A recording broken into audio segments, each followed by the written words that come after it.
Hello, good morning students. Today we are going to discuss chapter 15, our environment.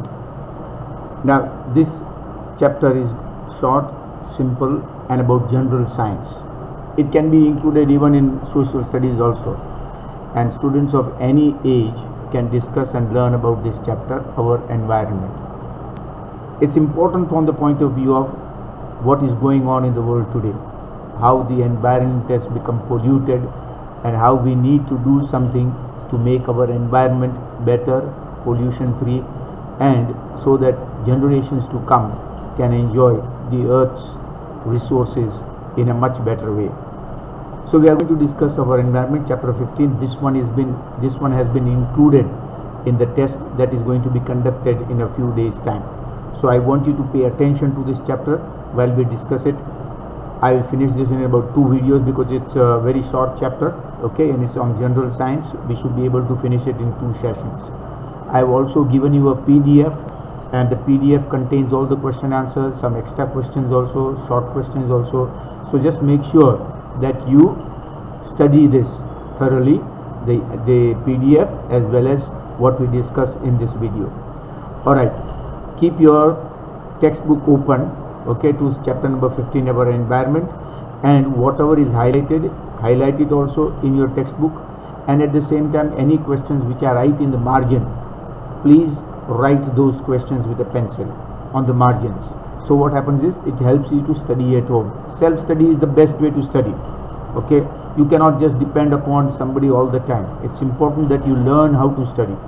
So whatever I highlighted, you will find the questions and the answers also in the PDF as well as in the textbook next to what I have highlighted. You will find the question and the answer also there. That's why it's important that you highlight it and write the questions which I have written there. Alright, let's begin with the chapter. Our environment. We have heard the word environment often being used on television, in newspapers and by people all around us, in schools, colleges, universities, on television debates and things like that. Our elders tell us that the environment is not what it used to be earlier. Now this is something that we hear all the time. You hear it on television, you hear people talking about this everywhere. You see, the environment has changed. What is the environment basically? Environment is everything that surrounds us. The air, the water, the soil, the plant life, the animals, everything forms what is called the biosphere, the living sphere. Everything that surrounds us is the environment. And we depend upon the environment for our livelihood, for our living, okay, to survive, and that's why our environment plays a vital role for life on earth. Now most people, even scientists, will tell you that the environment has changed, and to a very large extent this is true. Things have changed. It is no longer what it was about 100 years ago. Our elders tell us that the environment is not what it used to be earlier. Others say that we should work in a healthy environment, and global summits involving the developed and developing countries are regularly held to discuss environmental issues. In this chapter we shall be studying how various components, various parts in the environment interact with each other, the living as well as the non-living, and how we ourselves, our humans' activities impact the environment. Now you see, in recent years, because of climate change and the threat of global warming, various governments in the world, the developing countries as well as the developed countries, all of them have taken some kind of action. You see, world summits are held. Summits are gatherings of world leaders in different parts of the world, in different cities like Paris, Copenhagen, Tokyo, okay. Various summits all over the world have been held on climate change, and agreements have also been reached about reducing carbon footprint, about reducing the use of fossil fuels, because fossil fuels are the number one culprit. Coal, petrol, diesel, natural gas, these are called fossil fuels, and they are the number one culprit in causing what is called rise in carbon dioxide levels throughout the world. If the level of carbon dioxide rises by a little as 2% only, okay, 2-degree change in environment can occur. For example, the level of carbon dioxide in the atmosphere should be about 0.04 to 0.03%, not more or less, between 0.03 to 0.04%. But unfortunately, the level of carbon dioxide is increasing. Carbon dioxide tends to absorb the solar heat, the sun's heat, and that's why it creates what is called global rise in temperature. The average temperature of the earth can rise by as much as 1.5 to 2 degrees Celsius, and that can be quite bad for the whole world. We'll discuss that in detail. Okay. Now, ecosystem, what are its components? What is an ecosystem? Now, I've written some questions here. Okay, just make sure you are always prepared to write the question here. What is an ecosystem? Write the question out there, and what is highlighted gives you the answer to that. All organisms such as plants, animals, microorganisms, bacteria and viruses, and human beings, as well as the physical environment, physical surroundings, the rivers, the mountains, the forests and things like that, they interact with each other and maintain a balance in nature. All the interacting organisms in an area together with the non-living constituents of the environment form what is called an ecosystem. So basically an ecosystem is all the living as well as the non-living things, okay, interacting with each other to form a system so that they can survive, and that is called the ecosystem. Now the ecosystem may consist of biotic as well as abiotic components. What are biotic components of an ecosystem? The living components of an ecosystem are called biotic components. The non-living components such as water, air, okay, they are non-living, soil, non-living component, that's called the abiotic. Biotic factors are factors such as forests, plants and animals, all of them interacting, those are called the living components, they are called biotic components. So question here is, what are the biotic components of an ecosystem? Okay, write the question there, what are the biotic components of an ecosystem? Another question, what are the abiotic components of an ecosystem? So first question here, what is an ecosystem? Second question, what are biotic components, the living components of an ecosystem? What are abiotic components of an ecosystem? Give examples of natural ecosystems and give examples of artificial ecosystems. Give examples of natural ecosystems, give examples of artificial ecosystems. You will find the answer on this page itself. Thus, an ecosystem consists of biotic components, that is the living components comprising living organisms, and abiotic components comprising physical factors like temperature, rainfall, wind, soil and minerals. Okay. For example, if you visit a garden, you will find different plants in the garden such as grasses, different types of grasses, trees, flower bearing plants like rose, jasmine, sunflower, and animals like frogs, insects and birds. All of them you find in the garden. You will find them in your local garden also. All these living organisms interact with each other, and their growth, reproduction and other activities, nutrition, excretion, etc., and other activities are affected by the abiotic components of the ecosystem. So a garden is also an ecosystem. The garden may have been created artificially, in which case it becomes an artificial ecosystem.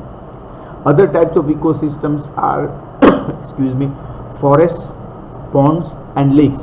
Forests, ponds and lakes are all natural. They are natural ecosystems. These are natural ecosystems, while garden, okay, it is man-made in the city, and crop fields, a farm, are examples of man-made or artificial ecosystem. Even if you go to certain places, a pond may also be an artificial, because the pond may be an artificial pond, in which case it becomes an artificial ecosystem. It's a natural pond, it's a natural ecosystem. An aquarium, okay, a large aquarium is an example of an artificial ecosystem. But the lake or a river, that is a natural ecosystem. Okay, so natural, artificial ecosystem. As I said here, the questions on the sides are, what are abiotic and biotic components? Give examples of natural ecosystems and give examples of artificial ecosystems. See, these are short questions, but if you study the textbook, if you read it carefully with me, highlight these and highlight these questions, only then you will be able to answer all questions. It's important that you learn how to study. Alright, then see, there is an activity here. You might have seen an aquarium. We all know that there are different types of fish. Lots of people love aquariums, and they even have aquariums in their own homes. Okay, so if you see a large aquarium, you will see different types of fish in the aquarium. Okay, these fish, they tend to live with each other, interact with each other, and within the ecosystem, within the aquarium, you will find other non-living things also, like sand and stone and things like that. What are the things that we need to keep in mind when we create an aquarium? The fish would need a free space for swimming, so generally it should be large. A very small aquarium is not good for fish. The fish also require water, oxygen and food. The water and oxygen is obtained from the dissolved oxygen in water. Sometimes you may have to spray food particles, okay, there is a special kind of fish food which is available in small tins. You can actually drop a little bit of that fish powder into the aquarium to feed the fish. We can provide oxygen through oxygen pump, an air pump. A simple air pump can be there with a tube inside the water, and when you pump it, it continuously functions, okay. Air goes into the water and more oxygen is dissolved and the water becomes oxygen rich. We can provide oxygen through an oxygen pump. It is called an aerator because it pumps air. And fish food which is available in the market, okay. Now if we add a few aquatic plants and animals, it can become a self-sustaining system. Sometimes you see people love to put a bit of grass and aquatic plants inside the aquarium so that it looks beautiful, and at the same time it also helps to clean the water, keeps the water clean. Can you think how this happens? An aquarium is an example of a human or man-made ecosystem. Can we leave the aquarium as such after we set it up? We can leave it, but at the same time you have to make sure that you feed the fish every now and then. You keep the aquarium clean and supplied with fresh oxygen by using that aerator pump. Why does it have to be cleaned once in a while?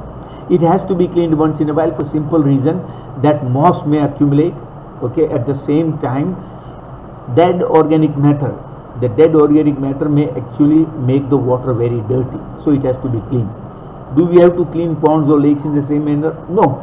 Large natural ecosystems such as rivers, ponds, lakes, they have their own natural cleaning system.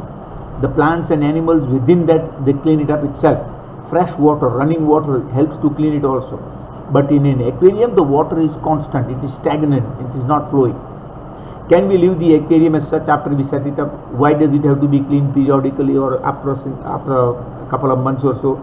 Do we have to clean ponds and lakes and rivers? No. We have seen in earlier classes that organisms can be grouped as producers, consumers, decomposers according to the manner in which they obtain their food, that is sustenance, from the environment. Now, you see, producers, what are producers? Producers are green plants. Why are they called producers? Because they produce their own energy from sunlight. In fact, photosynthetic plants, green plants which produce their own food by the help of sunlight and chlorophyll, that process which we know is photosynthesis. So green plants which carry out photosynthesis are called autotrophs and they are called producers. They convert sunlight into usable form, into a form of chemical energy. Consumers can be first order consumers, second order consumers and third order consumers. Consumers are plants and animals which eat the producers, that is, eat other green plants. For example, deer, okay, deer feeds on grass, and grass is autotroph, it is able to produce its own food. In other words, herbivores such as deer, cows, buffaloes, goats, they are called first order consumers, okay. And then of course the larger carnivores like tigers and lions and so on, okay, leopards and cheetahs, they are large prey animals. They are animals which hunt other animals for food. These large carnivores, they form the second and third order consumers. So we have producers, we have consumers, and then finally we have decomposers. Now decomposers also play an important role. Decomposers are nothing but bacteria, saprophytic bacteria. What are saprophytic bacteria? Saprophytic bacteria are bacteria which feed on dead organic matter. Now all of you must have seen, for example, a dead dog or a dead animal, any other dead animal lying on the road. After a couple of days you will see it is half eaten and it starts smelling. Why? Because of saprophytic bacteria. These decomposers or saprophytic bacteria, this mode of nutrition is called saprophytic mode of nutrition. They feed on dead organic matter, dead animals, carcasses. A carcass is a dead body lying on the road of a dog or a cow or something, and they feed on that carcass, and gradually you will see it disappearing. Why? Because it is eaten by these decomposers. So that mode of nutrition is called saprophytic mode of nutrition, and these bacteria, saprophytic bacteria, are actually decomposers. They decompose organic matter into inorganic matter and then they return it to the soil. Okay, so they play a very important role. Without decomposers, organic matter would not return back to the soil. Okay, decomposes according to the manner in which they obtain the food from the environment. Let us recall what we have learned through self-sustaining ecosystems created as above. Which organisms can make organic compounds like sugar and starch from the inorganic substances using the energy of the sun in the presence of chlorophyll? We know that green plants do that, and green plants are autotrophs. They are called the producers. Okay, all green plants and certain bacteria which can produce food by photosynthesis come under this category, and they are called autotrophs, or they are called producers. So some questions here, you see, define producers, or the question can be, what are producers? Producers are green plants and certain types of bacteria which are photosynthetic in nature. They are able to produce their own food by using the process of photosynthesis. So define producers, these are the producers.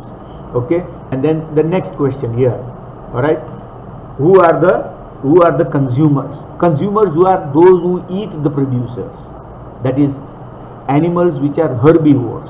Herbivores are grass eaters. They feed on the green plants, and therefore they are called first order consumers.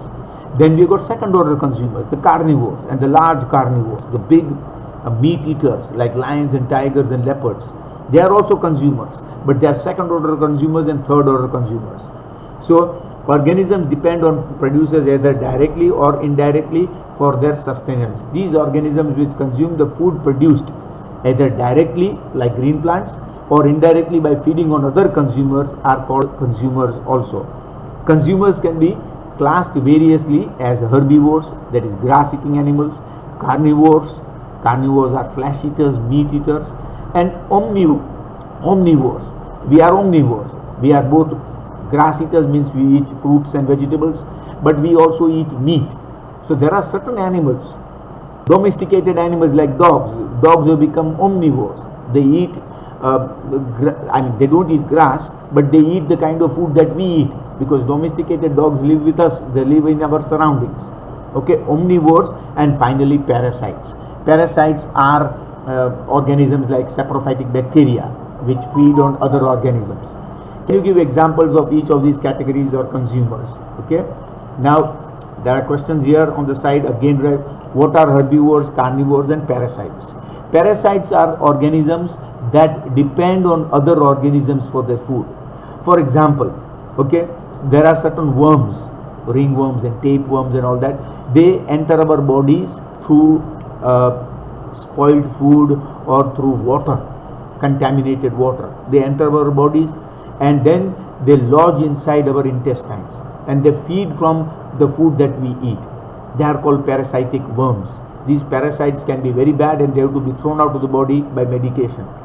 Also, there are certain creepers, plant creepers, which grow, which twine around a large tree, and they are called parasitic because they absorb food from the parent plant, from the large plant.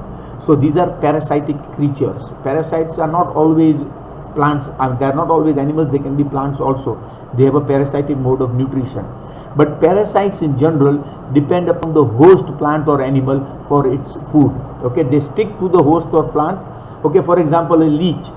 Leech sticks to the body, and when it sticks to the body, it sucks the blood from the body. It's parasitic in nature. Okay, imagine the situation where you do not clean the aquarium and some fish and plants have died. Have you ever thought what happens when an organism dies?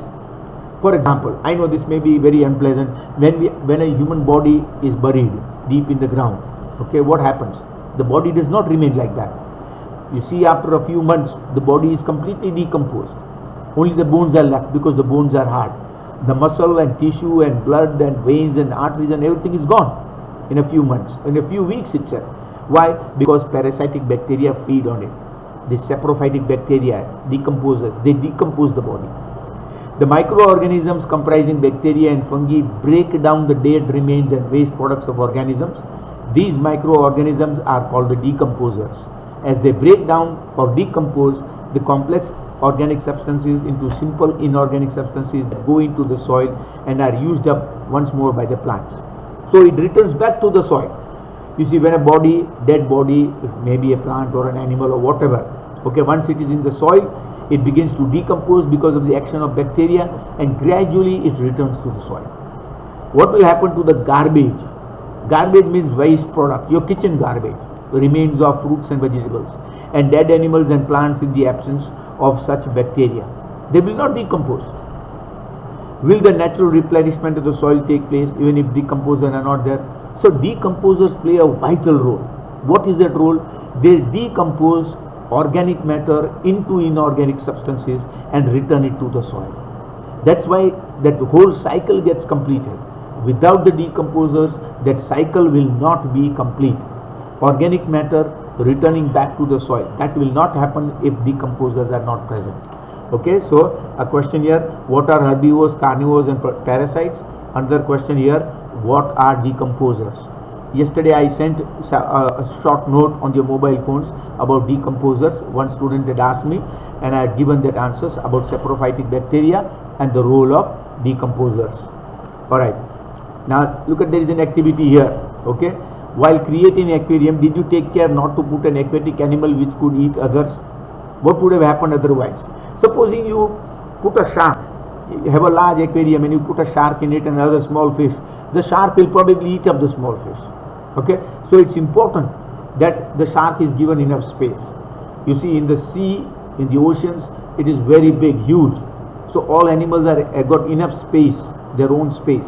And although a shark will eat other smaller fish, a whale will eat smaller fish, but there is plenty of room to grow.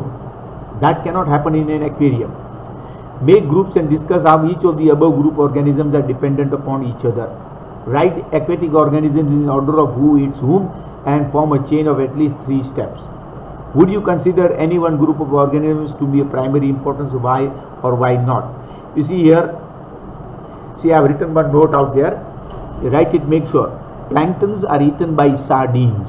Planktons are very tiny organisms, extremely small. You can't sometimes even see in it. If you jump into the water, you will be surrounded by planktons. But you will still not know that you are surrounded by planktons, because these planktons are very small living things, microscopic. But the sea is full of them and they are extremely important.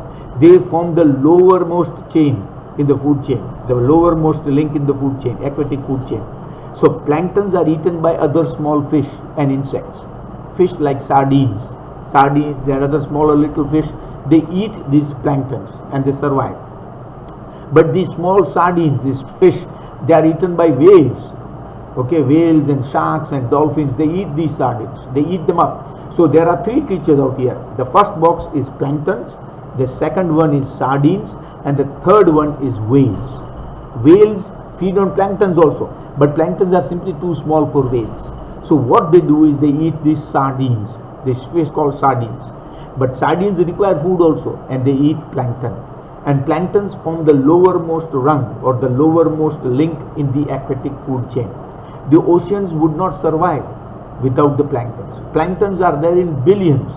Okay, in fact if you go lower down in the lower food chain, in the food chain the lowermost rung right at the bottom is always big in number. As you go above the food chain, in the above links, as you go up in the food chain, you will find the numbers decreasing. The maximum numbers are in the lower regions. Alright, let's discuss this further. So as I was saying here, if you have not written this down, write it down. Planktons are eaten by sardines and they are eaten by whales. These are the 3 boxes that I was pointing out there. Alright. Now let us just see here a food chain and a food web. Now we come to something really important. Now here the question here is, define a food chain, give an example of a food chain. Okay, another question, what is a trophic level? So we are going to discuss, define a food chain, give an example of a food chain, and what is a trophic level. Now you see all these questions are already answered in the PDF which I have sent you, so you can learn from that. Remember, this is going to be tested this time. In a couple of days you will have that paper, okay, of 25 marks in which this chapter is included. So make sure you go through it thoroughly, and that is why I am discussing it today. Alright, food chains and food webs. In activity 15.4 we have formed a series of organisms feeding on one another. This series of organisms taking part at various biotic levels form a food chain. Figure 15.1. Now you look at figure 15.1 on this side, you will see that there are 3 food chains out shown. Okay, there is, for example, A. Look at the figure 15.1, food chain in nature. A in the forest, in grasslands, and a pond. Okay, now see this first one. A, the trees are eaten by the trees and grasses and shrubs and bushes. Okay, those are the producers, the green plants, autotrophs. They are the producers. They are eaten by the deer. Okay, and the green grasses, and they are vast in number. Okay, the lowermost is always vast in number. Then the deer. The deer are also plentiful in the forest. They are large in number. And then the tigers. Tigers are carnivores. They are the first order, second order consumers. But these tigers are smaller in number compared to the deer. Okay, this is one food chain. Each one is called a food link. A deer is a link, the tiger is a link, the green plants are a link. Okay, there are 3 links in this food chain. Look at the next one, B. Okay, there is green grass, okay, which is eaten by this food chain is such that it is eaten by insects such as locusts and things like that. Then they are eaten by frogs. Insects are eaten by frogs. Frogs are eaten by snakes, and snakes are then eaten by many birds of prey such as a falcon or a hawk or an eagle. Okay, so 1, 2, 3, 4 and 5. There are 5 links in this food chain, 5 different links. Again, as you go above from bottom to top, the numbers keep on decreasing at each level. Okay, and look at number C. Again you can see small shrubs, bushes and grass. Okay, and they are fed on by scorpions. Scorpions are fed on by certain types of fish. Okay, that is not a scorpion, actually it's a lobster.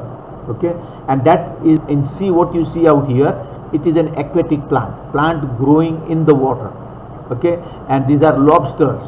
Lobsters are eaten by fish. Larger fish are eaten by cranes or large birds which sometimes feed near the ponds or lakes.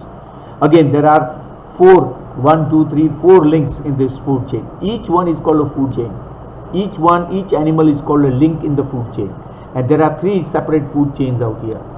Each animal depends upon the other. You might say that how does tiger depend upon grass and trees? Well, the tiger depends on grass and trees indirectly, not directly. A tiger is not going to eat grass, but it eats deer, and the deer eats grass, and therefore directly or indirectly they depend upon autotrophs, that is the green plants or the producers. That is why producers are always more in number and they are extremely important. Alright, each level is called a trophic level. For example, the green plants represent one trophic level. Trophic level means energy level. Okay, the energy flows upwards from the bottom, from the sun to the producers, that is the green plants. Okay, about 1% of solar energy, only 1% of all incoming solar energy is used by green plants to produce their own food, and then those green plants use that energy to convert it into food, and when the deer eats it, there is a lot of wastage of energy. About 10% of the energy is used by the deer, and again 10% is used by the tiger. So about on an average 10% of solar energy is 1% of solar energy is trapped by green plants, and then about 10% energy is transmitted through different links in the food chain. So there is a lot of wastage of energy when food passes, or rather energy passes from one level to another level. Each level is called a trophic level or an energy level. Alright, let's just discuss this again. Okay, in activity, each step or level of the food chain forms a trophic level. Again, I've asked questions out here. See here. Define a food chain. Give an example of a food chain. What is a trophic level? Trophic level is each link or energy level. Each step or level of food chain forms a trophic level. The autotrophs or the producers are at the first trophic level. They fix up the solar energy and make it available for heterotrophs or the consumers. What are heterotrophs? Heterotrophs are animals that depend upon autotrophs for their food. The herbivores or the primary consumers come at the second. Small carnivores or the secondary consumers at the third, and large carnivores or the tertiary consumers from the fourth trophic level. Primary, secondary, okay, tertiary, primary, secondary, tertiary. That way, you see it goes up. First level, second level, third level and fourth level. And tertiary consumers from the fourth level. Each level is called an energy level or a trophic level. We know that the food we eat acts as a fuel to provide us energy to do work. Without that, we will not be able to sustain various metabolic processes in the body. Thus, the interaction among various components of the environment involves the flow of energy from one component of the system to another. As we have studied, the autotrophs capture the energy present in sunlight and convert it into chemical energy, and this process is called photosynthesis. This energy supports all the activities of the living world. From autotrophs, the energy goes upward to the heterotrophs and the decomposers finally. However, as we saw in the previous chapters on sources of energy, when one form of energy is converted into another form of energy, some energy is always lost to the environment in the forms which cannot be used again. For example, see, when you cook food, okay, you put a metal plate or a metal container, a pot on the stove, and the stove begins to heat the water inside the container. But the metal also gets hot, and some of the heat is lost to the surrounding air. So there is always wastage of energy. The flow of energy between various components of the environment has been extensively studied, and it has been found that the green plants, you see this part is important, the green plants in a terrestrial ecosystem, again I have written a question here, okay, what is a terrestrial ecosystem? A terrestrial ecosystem is an ecosystem that has all its components on the land. Example, a forest ecosystem. A forest ecosystem is an example of a terrestrial ecosystem. Aquatic ecosystem is ecosystem in the water. Terrestrial ecosystem is ecosystem on land. Okay, so a forest is an example. The green plants in a terrestrial ecosystem capture about 1% of the solar energy, only 1% of all sunlight that falls on green leaves and converts it into food. Sorry. When green plants are eaten by primary consumers, a great deal of energy is lost as heat to the environment. Some amount of energy goes into digestion and in doing work, and the rest goes towards growth and reproduction. On an average, about 10% of the food eaten is turned into its own body and made available for the next level of consumers. Again a question here, how much energy is transferred at each trophic level? At each trophic level, about 10% of energy is transferred. 90% of it is wasted. Okay, therefore about 10% can be taken as the average value for the amount of organic matter that is present at each step and reaches the next level of consumers. Since so little energy is available for the next level of consumers, food chain generally consists of only 3 or 4 steps, or 3 or 4 levels or links. The loss of energy at each step is so great that very little usable energy remains after the 4th trophic level. There are generally a greater number of individuals at the lower level of trophic levels of an ecosystem. The greatest number is of the producers, the green plants. The length and complexity of food chains vary greatly. Alright, see here trophic levels are shown in this diagram, this pyramid diagram. Okay, it may appear as if it's not so important, but look at this, it's easy to understand.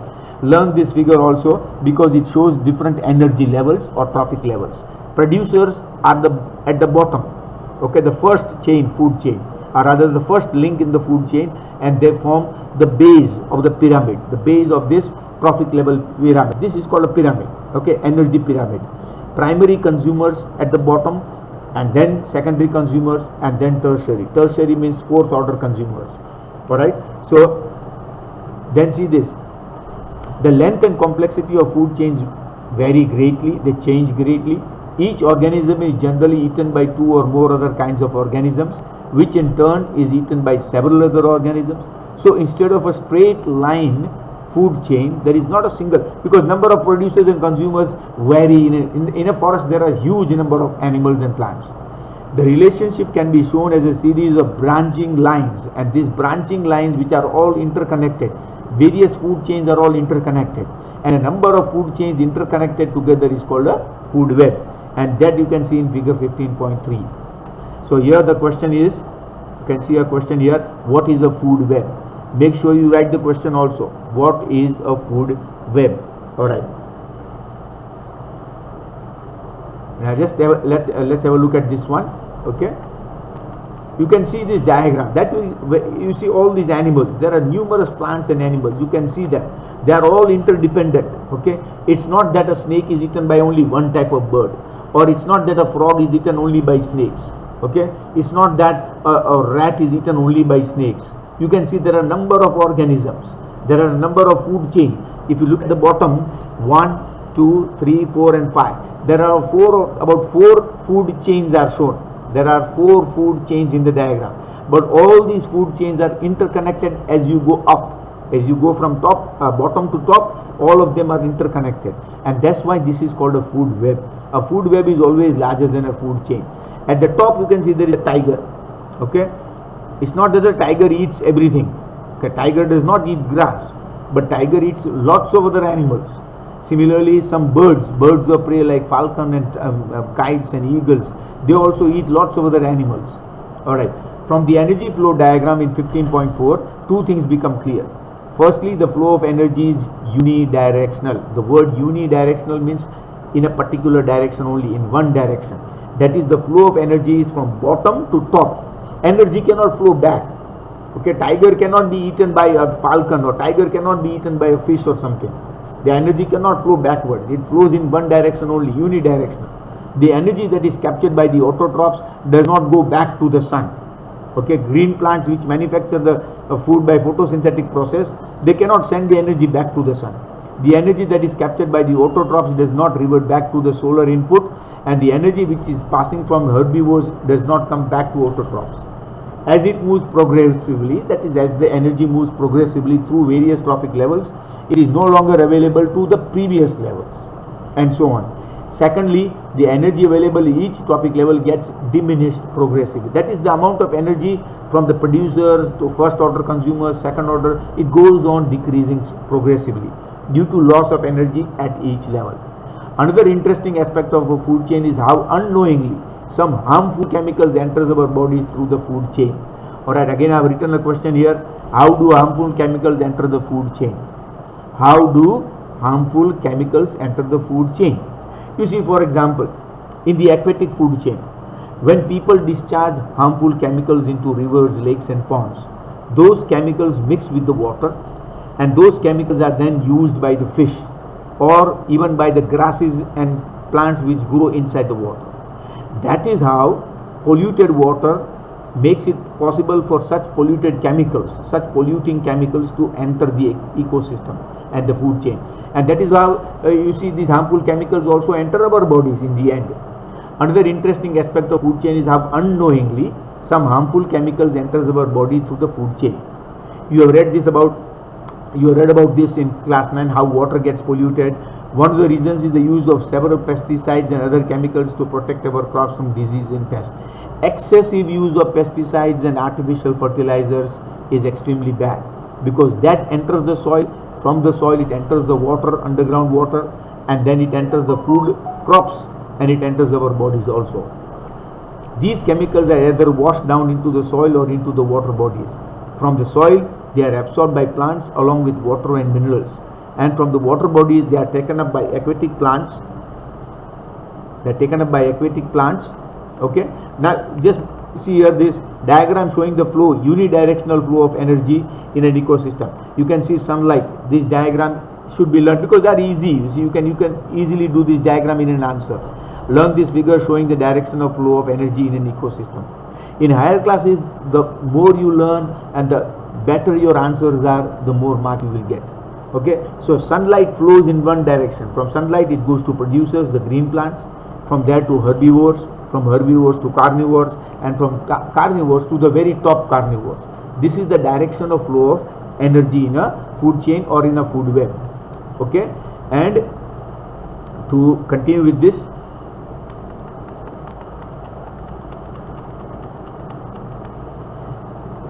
this is one way in which they enter the food chain. That is, these pesticides and harmful chemicals enter the bodies of these plants and animals. As these chemicals are not degradable, you cannot degrade them, you cannot change them. They get accumulated progressively at each energy level. You see, first of all it enters the water. From the water it enters aquatic plants and animals. From there it goes to other aquatic plants and animals, and finally to humans also. So they go on accumulating, gathering, the amount goes on increasing. As human beings occupy the topmost food chain, okay, we are at the topmost link in the food chain or food web. We are the apex predators as a way. The maximum concentration of these chemicals get accumulated in our bodies. This phenomenon is known as biological magnification. This is an extremely important question. Here I have written, what is biological magnification? Okay, so this is important, it must be underlined and learned. This is the reason why our food grains such as wheat and rice, vegetables, fruits and even meat contain varying amounts of pesticides and other harmful chemicals. They cannot always be removed by washing or by other means. Once it enters our bodies, it's difficult to remove them. And that is why it's important to prevent the excessive use of harmful chemicals, because ultimately they will end up in the soil and water, and from there ultimately it will end up in human body also. That is why it's important not to use these chemicals, harmful chemicals, excessively. Alright, so what is biological magnification? That is an extremely important question. Make sure you do it thoroughly. Alright, I have divided this chapter into two parts. We have finished the first part. Tomorrow we will finish the second part. As I said, when you do this, when you watch this video, keep your textbook open, highlight what is highlighted, and write the questions which are shown in the margin. This is the way to prepare. If you don't do it this way, in higher classes you will find it difficult to prepare and self-study. Self-study is vitally important, okay? And make sure you watch the entire video. Thank you. Have a nice day.